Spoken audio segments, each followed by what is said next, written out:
TCS, Infosys, Reliance அந்த மாதிரி பெரிய பெரிய கம்பெனிஸ்லாம் என்ன டைப் ஆஃப் அக்கவுண்டிங் யூஸ் பண்றாங்கன்னு உங்களுக்கு தெரியுமா? இந்த 30 செகண்ட்ஸ்ல கார்ப்பரேட் அக்கவுண்டிங்னா என்ன அப்படின்னு நான் உங்களுக்கு சொல்லி கொடுக்க போறேன். இன் ஷார்ட், கார்ப்பரேட் அக்கவுண்டிங் அப்படின்னா என்னன்னா, it is the backbone of public limited companies. அதாவது நம்ம நினைக்கிற மாதிரி சின்ன சின்ன டீ ஷாப்ஸ்க்கோ இல்ல சின்ன சின்ன பிசினஸ் ஆக்டிவிட்டிஸ்க்கோ கார்ப்பரேட் அக்கவுண்டிங் யூஸ் பண்ண முடியாது.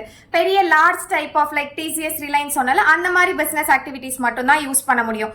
ஃபார் எக்ஸாம்பிள், இப்போ ரியல் டைம் எக்ஸாம்பிள் எடுத்துக்கலாம். ரிலையன்ஸ் கம்பெனி வந்து ஒரு ₹1 lakh இஷ்யூ பண்றாங்க வித் ₹100 ஈச் அப்படின்னா, நம்ம கார்ப்பரேட் அக்கவுண்டிங்ல இதை எப்படி என்டர் பண்ணுவோம்னா, bank account data to share capital account. So நம்ம வந்து நார்மலா இப்போ பேலன்ஸ் ஷீட்ல ஷேர் கேபிட்டல் ரிசர்வ்ஸ் அதெல்லாம் பாக்குறீங்கல்ல, அதெல்லாம் இதோட பேசிக்ஸ் தான். இப்போ பேலன்ஸ் ஷீட்ல ஷேர் கேபிட்டல் ரிசர்வ் மாதிரி நமக்கு கார்ப்பரேட் அக்கவுண்டிங்ல ப்ராஃபிட் அண்ட் லாஸ் நம்ம கால்குலேட் பண்ணுவோம்.